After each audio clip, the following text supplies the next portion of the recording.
నమస్తే. ఇటీవల ముఖ్యమంత్రి రేవంత్ రెడ్డి గారు అసెంబ్లీలో కులగణన చేశాం, దీంట్లో బీసీల శాతం 46% అంటూ ఒక రకమైనటువంటి ప్రకటన చేయడం జరిగింది. దాంతో బీసీ వర్గాల ఇంత కూడా బగ్గుమంటా ఉన్నాయి. సో ఇదే అంశంపైన ఒకసారి మాట్లాడేటువంటి ప్రయత్నం చేద్దాం. మనతో పాటు ఉద్యమకారుడు విఠలన్నతుంది. అన్న నమస్తే. సో చాలా రోజుల తర్వాత ముఖ్యంగా రేవంత్ రెడ్డి గారి ప్రసంగం వినొచ్చు. సో 46% హిందూ బీసీలు. సో దీంట్లో హిందూ బీసీలు, ముస్లిం బీసీలు అంటూ 56%ని మీ సంఖ్య అని చెప్పేసి చూపెట్టేటువంటి ప్రయత్నంతో పాటు రెడ్డి సామాజిక వర్గానికి ఎక్కువ చేసి చూపెట్టేటువంటి ప్రయత్నం చేసిందన్నటువంటి బలంగా మీ బీసీ వర్గాల నుంచి వినబడుతున్నటువంటి వాదన. సో ఇది ఎట్లా చూస్తారన్న?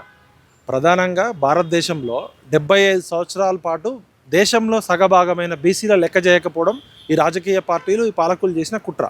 ఇప్పుడు బర్రెల లెక్క ఉంది, గొర్రెల లెక్క ఉంది, అడవులో ఉన్న చెట్ల లెక్క ఉంది, కానీ ఈ దేశంలో సగమైన బీసీల లెక్క లేకపోవడం దురదృష్టకరం. ప్రపంచంలోనే అతిపెద్ద ప్రజాస్వామ్య దేశము, అతిపెద్ద లిఖిత రాజ్యాంగంలో ఈ దేశ సంపదకు మూలమైన బ్రిలియంట్ అండ్ క్రియేటివ్ కమ్యూనిటీస్ లెక్క ఇన్ని రోజులు లేకపోయినప్పటికీ రాహుల్ గాంధీ గారు కాశ్మీర్ నుంచి కన్యాకుమారి దాకా సామాజిక న్యాయ యాత్ర అని చెప్పి జోడో యాత్ర పేరుతో కులగణన చేస్తామని చెప్పిండు. మేము ఎందుకు కేసీఆర్ని విభేదించి కాంగ్రెస్ పార్టీకి 31 కాన్స్టిట్యున్సీలో తిరిగినాం, సపోర్ట్ చేసినామంటే ఇక్కడ సామాజిక న్యాయం అనేది జరగాలి, ఇక్కడ జరిగితే దేశం అంతా జరుగుతుంది అని చెప్పి సామాజిక న్యాయం కోరుకోవడంలో భాగంగానే మేము తెలంగాణ ఉద్యమానికి సపోర్ట్ చేసినాం. మొదటి ఫేజ్ ఉద్యమం భౌగోళిక తెలంగాణ, రెండో ఫేజ్ సామాజిక న్యాయం. అలాంటిది 75 సంవత్సరాల తర్వాత రాహుల్ గాంధీ గారి సూచన మేరకు జరిగిన కులగణనలో ఆది నుంచి తప్పులు జరుగుతున్నాయి. ఒకటి, ఈ కులగణన చేయాలంటే కమిషన్ ఆఫ్ ఎంక్వైరీ యాక్ట్ కింద సపరేట్ డెడికేటెడ్ కమిషన్ వేయాలి. అది కామన్ సెన్స్, అది ఎవరికైనా తెలుసు. తమిళనాడులో ఎట్లా జరిగింది, బీహార్లో ఎట్లా జరిగింది తెలుసు. తమిళనాడు, బీహార్ ఎగ్జాంపుల్ తీసుకున్న తర్వాత కూడా కమిషన్ ఆఫ్ ఎంక్వైరీ యాక్ట్ వేయకుండా, డెడికేటెడ్ కమిషన్ వేయకుండా బీసీ కమిషన్ పేరుతో నిరంజన్ గారిని వేసారు. అదే ఫస్ట్ చిత్తశుద్ధి లేదని చెప్తుంది. అప్పుడు మేమంతా గొడవ చేసి కోర్టుకు పోతామని తెలుసుకొని అప్పుడు కమిషన్ ఆఫ్ డెడికేటెడ్ కమిషన్ ఏర్పాటు చేశారు. డెడికేటెడ్ కమిషన్ ఏర్పాటు చేసింది బూసా వెంకటేశ్వర్రావు గారితో, ఒక ఐఏఎస్ అధికారితో వేసారు. ఆయన ఆధ్వర్యంలో జనరల్గా కులగణన చేయడం అనేది భారతదేశంలో కేంద్ర ప్రభుత్వం చేసే పని. అలాంటిది రాష్ట్ర ప్రభుత్వం చేస్తున్నప్పుడు ప్రత్యేక చట్టం చేయాలి, దానికి చట్టబద్ధత కల్పించాలి. దానికి కమిషన్ ఆఫ్ ఎంక్వైరీ యాక్ట్ కింద ఒక జడ్జిని కానీ, మాజీ జడ్జిని కానీ వేయాలి. ఎటువంటి సంబంధం లేకుండా ఉత్తమ్ కుమార్ రెడ్డి అనే వ్యక్తి ఒక రాజకీయ నాయకుడు ఆధ్వర్యంలో మంత్రుల కమిటీతోటి ఒక ప్లానింగ్ డిపార్ట్మెంట్ చేయడమే ఫస్ట్ తప్పు. చేసిన గణనని కమిషన్ ఆఫ్ ఎంక్వైరీ యాక్ట్ కింద డెడికేటెడ్ చట్టం ద్వారా ప్రవేశపెట్టాల్సింది అసెంబ్లీలో ఉత్తుత్తి లెక్కల్లాగా ప్రవేశపెట్టారు. ఆ లెక్కలు కామన్ సెన్స్, నేను చెప్పేది కాదు, మీరు చెప్పేది కాదు.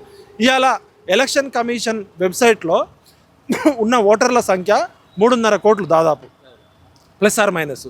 ఎలక్షన్ కమిషన్ ఓటర్ల సంఖ్య అంటే 18 సంవత్సరాలు నిండిన వాళ్ళు. 18 సంవత్సరాలు నిండిన వాళ్ళు అంటే 0 to 5 years ఉన్న వాళ్ళు 20 లక్షలు. అంటే ఇది నేను చెప్పే లెక్క కాదు.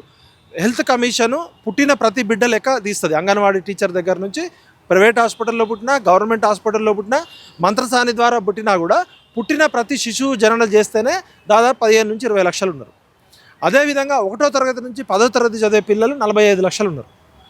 10వ తరగతి నుంచి ఇంటర్మీడియట్ చదివే పిల్లలు 6.5 లక్షలు ఉన్నారు. వీళ్ళంతా కలిపితేనే 65 నుంచి 70 లక్షలు వస్తున్నారు. ఓటర్ల సంఖ్య 3,50,00,000 ప్లస్ ఈ 70 లక్షలు తీస్తే 4,20,00,000 అవుతుంది. సరే, ఓటర్ల సంఖ్యలో రిపీట్ ఉండొచ్చు, తప్పులు ఉండొచ్చు అనుకుందాం. ఆధార్ అనేది ఉట్టిగా తీయరుగా, ఐరిస్ ఉంటుంది, తంబునైల్ ఉంటుంది. ఐరిస్ ఒక కనురెప్ప ఇంకో కనురెప్పకు ఉండదు కదా ప్రపంచవ్యాప్తంగా. ఆధార్ కార్డుల సంఖ్యనే 3,90,00,000. 3,90,00,000 ఆధార్ కార్డులు ఉండి ప్లస్ ఈ 60-70 లక్షల మంది 18 years బిలో ఉన్న వాళ్ళు ఉంటే ఇది 4.5 కోట్లు అవుతుంది కదా. మీరు ఇచ్చిన జనాభా గణన 2011 సెన్సస్ ప్రకారం యావరేజ్గా ఈ దేశంలో గ్రోత్ రేటు 1.65% తీసుకున్నారు. ఒక రాష్ట్రంలో ఎక్కువ ఉంటుంది, ఉత్తరప్రదేశ్ లాంటి రాష్ట్రంలో, బీహార్ లాంటి రాష్ట్రంలో ఇంకా ఎక్కువ ఉండొచ్చు. యావరేజ్గా 1.65 వేసుకున్నా కూడా తెలంగాణలో ఇంకా ఎక్కువ ఉంది చాలా వాస్తవానికి. సరే, 1% తీసుకున్నా కూడా సింపుల్ లెక్క 2011 జనాభా లెక్కల ప్రకారం 3.5 కోట్లు అయితే సంవత్సరానికి 4 లక్షల మంది పెరిగిన అనుకుందాం. 4 కోట్లు తీసుకుంటే 14 సంవత్సరాలు 2011 నుంచి 2025 వరకు 14 × 4 లక్షలు అంటే 56 లక్షలు కొత్త జనాభా పుడతారు కదా. ఏ విధంగా చూసినా, సైంటిఫిక్గా చూసినా, టెక్నికల్గా చూసినా, లాజికల్గా చూసినా, ఎంపెరికల్ డేటా ప్రకారం చూసినా మీరు ఇచ్చిన లెక్క పెద్ద బోకు లెక్క, బ్రోకర్ లెక్క అని తెలిసిపోతుంది. 22 లక్షల మంది బీసీలు ఎట్లా తగ్గిపోతారు, 2 లక్షల మంది ఎస్సీలు ఎట్లా తగ్గిపోతారు, 1,00,000 మంది ఎస్టీలు ఎట్లా పెరుగుతారు, ఓసీలు 8% నుంచి 15% ఎట్లయితారు? దాదాపు 15,60,000 మంది ఓసీలు ఎట్లా పెరిగారు? ఎస్సీల జనాభా 2 లక్షల మందిని చంపేసినోడు ఎవడు? బీసీలను 22 లక్షల మందిని మాయం చేసిన మంత్రగాడేవాడు? వీళ్ళ మీద 22 లక్షల మర్డర్ కేసులు పెట్టాలా ఈ ఉత్తమ్ కుమార్ రెడ్డి మీద, రేవంత్ రెడ్డి ప్రభుత్వం మీద? అసలు మీరెవరండి? పొలిటీషియన్స్కి కులగణలో ఎందుకు ఇన్వాల్వ్ కావాలి మీరు? ప్లానింగ్ డిపార్ట్మెంట్ చేస్తుందా?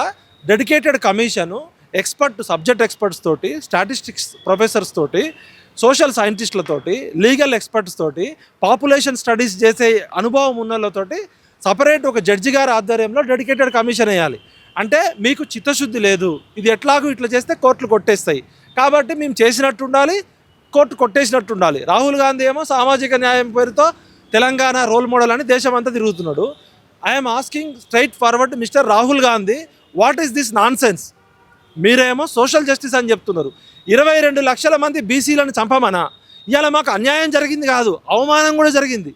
22 లక్షల మంది బీసీలని జనాభా లెక్కలోంచి తీసేసిన బ్రోకర్ గాడు ఎవడు? లోఫర్ గాడు ఎవడు? కాబట్టి వేరే దేశంలో అయితే 22 లక్షల సార్లు ఉరిదీస్తారు. బతుకున్న మనుషుల్ని చచ్చిపోయినట్టు బీసీలను పెడితే, అంటే బీసీలు అమాయకులు, నోరు లేనోళ్ళు, వాళ్ళు 22 లక్షల మందిని చంపేసినట్టు చూపిస్తున్నారు. మీరు ఈ దేశంలో 1931 నుంచి ఇప్పటి వరకు జనాభా లెక్కలు జరుగుతున్నాయి.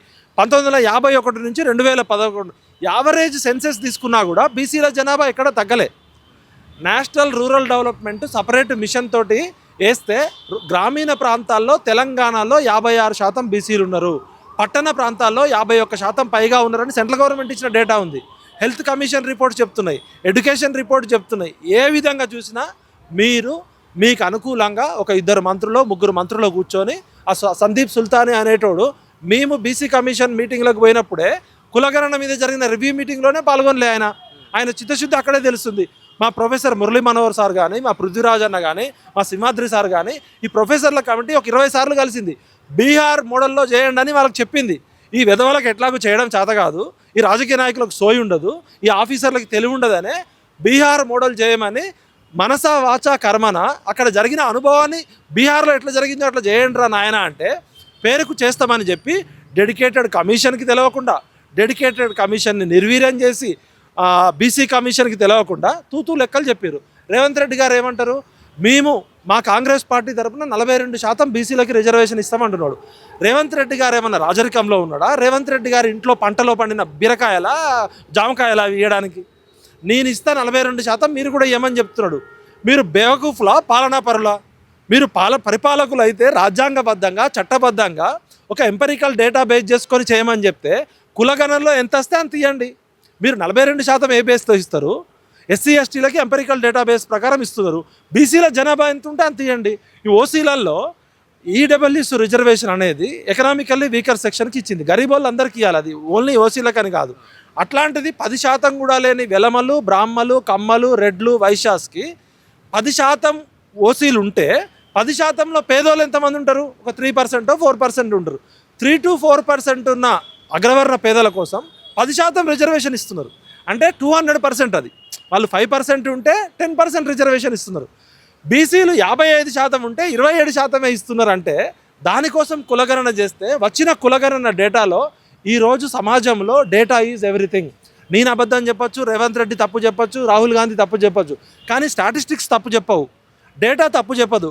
Data mining, data interpretation, data analysis, statistics, arithmetic, number అనేది ప్రజాస్వామ్యంలో గణతంత్రము. గణము అంటే సమూహము. ఎన్ని తలలు ఉన్నాయో అన్ని తలలకు సమాన అవకాశాలు దక్కాలి. ఇప్పటికే విద్య, వైద్యం, ఉద్యోగ రంగాలలో అనేక రంగాలలో బీసీలు, ఎస్సీలు, ఎస్టీలు, గరీబోళ్ళు వెనకబడ్డారని చెప్తే రాహుల్ గాంధీ ఎక్స్రే తీయమంటే పేషెంట్ ఏమో మీరు తీసిన ఎక్స్రే మీ పేరుతో వచ్చింది, వచ్చిన రిపోర్టు నాకు వస్తే మరి రేవంత్ రెడ్డి ఏ విధంగా వైద్యం చేస్తాడు? రిపోర్ట్ ఒకళ్ళది, రోగం ఒకళ్ళది, రాహుల్ గాంధీ ఏ విధంగా వైద్యం చేస్తాడు? ఇవాళ బీసీ కులగణన పేరుతో socio economic, political, empirical data base చేసుకొని జరిగిన తప్పులు సవరించుకోండి. దాదాపు 22 లక్షల బీసీలను చంపేసిర్రు, 2 లక్షల మంది ఎస్సీలను చంపేసిర్రు, 8% ఉన్న అగ్రవర్ణాలని 15% తీసుకొచ్చిర్రు. సమాజంలో జరిగే సంఘర్షణ వాటాల కొట్లాటే. మాకు న్యాయబద్ధంగా, ధర్మబద్ధంగా, రాజ్యాంగబద్ధంగా రావాల్సిన వాటా కోట వచ్చే వరకు ఈ ఉద్యమం ఆగదు. అవసరమైతే ఢిల్లీ పోయి కూడా అన్ని రాజకీయ పార్టీలను కలుస్తాం, రాహుల్ గాంధీ గారిని కలుస్తాం, సోనియా గాంధీ గారిని కలుస్తాం. అప్పటికి మీరు వినకపోతే మీ బొక్కలు బయట పెడతాం, మిమ్మల్ని బొంద తీసి బాతు పెడతాం. సో నిన్న మాట్లాడుతూ కేటీఆర్ కూడా మాట్లాడుతున్నారు, గతంలో సమగ్ర కుటుంబ సర్వే చేయడం జరిగింది, ఒకవేళ కనుక మమ్మల్ని అడిగినట్టయితే ఉంటే ఆ డాటా ఇస్తాం మేము, ఒకవేళ నన్ను అడిగినా పర్లేదు, మా నాయన అడిగినా కూడా పర్వాలేదు, మేము ఇస్తామని చెప్పేసి వాళ్ళు అంటున్నారు. సో గతంలో చేసినటువంటి కేసీఆర్ చేసినటువంటి ఆ సర్వే రిపోర్టు బయటపెట్టినట్టు ఉంటే సో ఇప్పుడు ఇట్లాంటి పరిస్థితి ఉండేది కాదు కదా. సో ఆ రోజు దాచినటువంటి నేతలు ఈ రోజు బహిరంగంగా మళ్ళీ బయటికి వచ్చి మేము ఇస్తాం, మేము చేసినామని చెప్పేసి చెప్పడాన్ని ఏ విధంగా చూస్తారు? ముందుగా మన ప్రజలందరం అర్థం చేసుకోవాల్సింది ఏంటంటే ఈ రాజకీయ పార్టీలు అన్నీ కూడా అగ్రవర్ణ పెత్తంద్వారి భూస్వామ్య పార్టీలే. ఈ రాజకీయ పార్టీల్లో ఎందుకు SC cell, ST cell, OBC cell, MBC cell అని ఎందుకు పెడతారు? ఇప్పుడు అన్ని రాజకీయ పార్టీలు అందరివి కదా, మరి ఎస్సీ సెల్ ఎందుకు ప్రత్యేకంగా, ఎస్టీ సెల్ ఎందుకు, ఎంబీసీ సెల్ ఎందుకు, ఓసీ సెల్ ఎందుకు? అంటే ఈ ఎస్టీ, ఎస్సీ, బీసీ, ఎంబీసీలని లాకులేసి సెల్లో బంధిస్తారు. వాళ్ళు అవసరమైనప్పుడు వచ్చి మాట్లాడాలి. కేటీఆర్ గారికి కానీ కేసీఆర్ గారు కానీ స్పష్టమైన ప్రశ్న, 2014లో సమగ్ర కుటుంబ సర్వే చేసినావు కదా, బొంబాయిలో ఉన్నాడు, బొగ్గుబాయిలో ఉన్నాడు, దుబాయ్లో ఉన్నాడు రావాలని చెప్పి వచ్చిన డేటా నీ ఫామ్ హౌస్లో దాచిపెట్టుకున్నావా?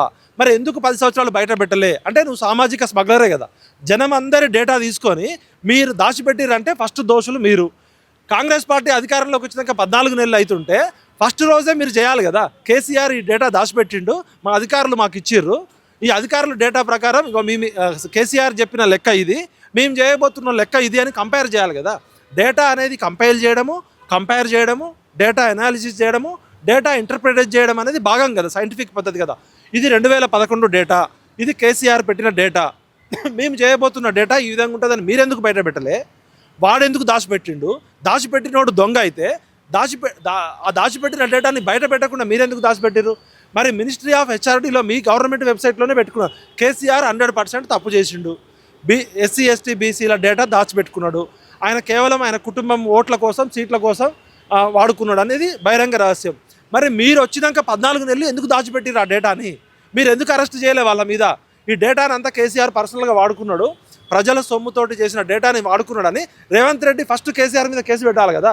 ఈ డేటా దాచిపెట్టిన దొంగల ఆఫీసర్ల మీద కేసు పెట్టాలి. అంటే మీరు అధికారంలో ఉన్నప్పుడు ఒక రకంగా మాట్లాడతారు, మీరు ప్రతిపక్షంలో ఉన్నప్పుడు ఒక రకంగా మాట్లాడతారు. ఇదే ప్రతిపక్షంలో ఉన్నప్పుడు కాంగ్రెస్ పార్టీ డేటా బయట పెట్టాలన్నది, ఇప్పుడు రేవంత్ రెడ్డి గారు ఎందుకు బయట పెట్టట్లేదు డేటా? ఇది ఓపెన్గా పెట్టాలి కదా. ఇప్పుడు నా పేరు, నా ఫోన్ నెంబరు, నా ఇంటి అడ్రస్సు, నా కులం ఏంది, నా వృత్తి ఏంది బయట పెట్టచ్చు కదా. దానిలో ఏం నాకు నా గర్ల్ ఫ్రెండ్లో లేకపోతే రేవంత్ రెడ్డి రహస్యాలు బయటపడవు కదా. బయట పెట్టాల్సిన డేటా బయట పెట్టకుండా అదేమన్నా దేశ భద్రతకు సంబంధించిన డేటానా? రేవంత్ రెడ్డి గారు అసెంబ్లీలో అది గోప్యమైన డేటా అన్నాడు. 56 రకాల గోప్యమైన డేటా మరి నువ్వెందుకు సేకరించినావు? సేకరించిన డేటాలో బేసిక్ డేటా బయట పెట్టచ్చు. అంటే ఈ పాలకులకి చిత్తశుద్ధి లేదు. ఇవన్నీ కూడా అగ్రవర్ణ కుల కంపు కొట్టిన కుల గజ్జి పార్టీలు. ఇవన్నీ కూడా ఎస్సీ, ఎస్టీ, బీసీలను ఓటు బ్యాంకుగా చూసే పార్టీలే తప్ప ఇవి జనాలకి నిజమైన చిత్తశుద్ధి చేసే పార్టీలు కాదని అర్థమవుతుంది. కాబట్టి ప్రజలారా మేల్కోండి, మన డేటా మనకు బయట పెట్టాల్సిందే. ఈ నాగరిక సమాజంలో దేశంలో ఉన్న డేటా బయట పెట్టమంటే కూడా బయట పెట్టట్లేదంటే వీళ్ళు పాలకులు కాదు, వీళ్ళందరూ కూడా సామాజిక స్మగ్లర్లు. ఓకే, మనం చూస్తూ ఉన్నాం దాదాపుగా 13-14 నెలల రేవంత్ పాలన మీకు కనబడతా ఉంది. తెలంగాణ వచ్చిన తర్వాత దగ్గర నుంచి కేసీఆర్ ప్రభుత్వాన్ని, కేసీఆర్ యొక్క ప్రభుత్వ తీరును విమర్శించినటువంటి విఠల్ గారికి ఈ 14 నెలల కాలంలో మేము దేశంలో ఏ సంబంధించినటువంటి రాష్ట్రం చేయనటువంటి విధంగా వర్గీకరణ విషయంలో మేము ఒక కీలకమైనటువంటి నిర్ణయాన్ని తీసుకున్నామని చెప్పేసి రేవంత్ రెడ్డి గారు ప్రకటించడం. సో ఇది ఒక రకంగా మాదిగ సామాజిక వర్గానికి కానీ, మాల సామాజిక వర్గానికి, ఎస్సీ వర్గాలకి సో ఈ వర్గీకరణ ద్వారా న్యాయం జరిగిందని చెప్పేసి అనుకుంటా ఉన్నాను. ముందుగా రేవంత్ రెడ్డి గారికి నేను ధన్యవాదాలు ఎందుకు చెప్తా అంటే, ఎప్పటి నుంచో పెండింగ్లో ఉన్న సమస్య వర్గీకరణ చేశాడు. అది 9% మాదిగలకు వచ్చింది. మాదిగ ఉపకులాలు, మాల ఉపకులాలు ఏమంటున్నాయంటే మాదిగలు మాకు ఇంకా 11% రావాల్సి ఉండే అంటున్నారు. ముందు కాంగ్రెస్ ప్రభుత్వం కులగణన చేసినందుకు, ఎస్సీ వర్గీకరణ చేసినందుకు మేము ధన్యవాదాలు చెప్తున్నాం. దీనిలో మీరు ఉద్దేశపూర్వకంగా పొరపాటు చేయకపోతే సరిచేయండి. మీ ఉద్దేశంలో తప్పు లేదు, నిజంగానే ఎస్సీ వర్గీకరణకు న్యాయం ఉంది, మాదిగలకి, మాలలకి, దళితుల్లో వెనకబడ్డ వర్గాలకి న్యాయం చేయాలనే ఉద్దేశం ఉంటే ఎవరి జనాభా ప్రకారం వాళ్ళకి దామాషా ప్రకారం సైంటిఫిక్గా చేయండి. మేమేమంటున్నాం, మాకేం రాజకీయ దురుద్దేశం లేదు, మేము సామాజిక న్యాయం కోసం కొట్లాడేటోళ్ళం. మాకు ఒక పార్టీ మంచి చేస్తే మంచి అని చెప్తాం, చెడు చేస్తే చెడు అని చెప్తాం. రేవంత్ రెడ్డి అన్న చేసిన దాన్ని స్వాగతిస్తూనే ఆ చేసిన తప్పులు సరిదిద్దుకోమని చెప్తున్నాం. మీరు ఆపరేషన్ సక్సెస్ పేషెంట్ డెడ్ లాగా చేస్తే చివరికి ఏమవుతుంది? పేరు గొప్ప ఊరు దిబ్బ అవుతుంది. సమస్య మూలాల్లోకి వెళ్ళి పరిష్కరించాల్సిన బాధ్యత మన పాలకుల మీద ఉంది. కాబట్టి రేవంత్ అన్న, నువ్వు చిన్న వయసులో ముఖ్యమంత్రి అయినావు, ఎస్సీ వర్గీకరణ చేసిన పేరు నీకు చరిత్రలో నిలిచిపోతుంది. కాబట్టి దాన్ని పూర్తిగా చేయమని కోరుతున్నా. అదేవిధంగా కులగణనలో తప్పులు జరిగినాయి. 22 లక్షల మంది బీసీల డేటా చనిపోయినట్లు చూపిస్తున్నారు. అదేవిధంగా ఎస్సీలు 2 లక్షల మంది తగ్గించారు. ముస్లింల జనాభా తగ్గిపోయింది, ఓసీల జనాభా పెరిగింది, ఎస్టీల జనాభా పెరిగింది. ఏ విధంగా పెరిగిందో ఓపెన్ డిబేట్కి రమ్మండి. ఇలా మంత్రులు కూడా బాధ్యత వహించాలి. కాబట్టి ఇప్పటికైనా జరిగిన పొరపాట్లు సవరించుకోండి. మీరు పొరపాటు చేస్తే మేము క్షమిస్తాం, కానీ పొరపాటు ఉద్దేశపూర్వకంగా కుట్రపూరితంగా చేస్తే మీ బొక్కలన్నీ బయట పెడతాం, బండకేసి బాధతాం. సో గత ప్రభుత్వం యొక్క వైఫల్యాలను ఎండగట్టడంలో విఠల్ గారి యొక్క పాత్ర చాలా కీలకం, ఎవరైనా అవునన్నా కాదన్నప్పటికీ కూడా. సో మళ్ళీ కేసీఆర్ను తెలంగాణ ప్రజలు నమ్మేటువంటి పరిస్థితి ఉందా రానున్నటువంటి స్థానిక ఎన్నికల్లో? సో ఇప్పటికే అసెంబ్లీకి రానటువంటి కేసీఆర్ ఒకేసారి మళ్ళీ ఈ స్థానిక ఎన్నికల కంటే ముందు ప్రజల్లోకి వెళ్తే ప్రజలు ఆశీర్వదించేటువంటి పరిస్థితి కనబడుతుందో, మళ్ళీ బీఆర్ఎస్ పార్టీకి మళ్ళీ పూర్వవైభవం వచ్చేటువంటి అవకాశం కనబడుతుంది? కేసీఆర్ రాజు కాదు, రేవంత్ రెడ్డి మహారాజు కాదు. రాజ్యాంగబద్ధంగా ప్రతిపక్ష నాయకుడుగా బాధ్యత తీసుకున్న కేసీఆర్ గారు, ప్రభుత్వం అంటే అధికార పక్షము ప్రతిపక్షము. ఒక ప్రతిపక్ష నాయకుడు బాధ్యత తీసుకొని శాలరీ ఎంజాయ్ చేస్తూ, గన్మెన్లను ఎంజాయ్ చేస్తూ నువ్వు ఎందుకు అసెంబ్లీకి రావు? ఫస్ట్ వేరే దేశంలో అయితే ఉరిదీస్తారు, 100 సార్లు ఉరిదీస్తారు. ఒక ప్రతిపక్ష నాయకుడు బాధ్యత తీసుకొని అసెంబ్లీలో వచ్చి మాట్లాడకుండా నువ్వు ఏ విధంగా మాట్లాడతావు? నీకు ఆరోగ్యం బాగాలేకపోతే, వయసు అయిపోతే రిజైన్ చేయి. అంతేగాని ప్రతిపక్ష నాయకుడి హోదా, క్యాబినెట్ హోదా అనుభవిస్తూ రాజ్యాంగ స్ఫూర్తికి విరుద్ధంగా, ప్రజాస్వామ్య విరుద్ధంగా నీకు మాట్లాడే హక్కే లేదు.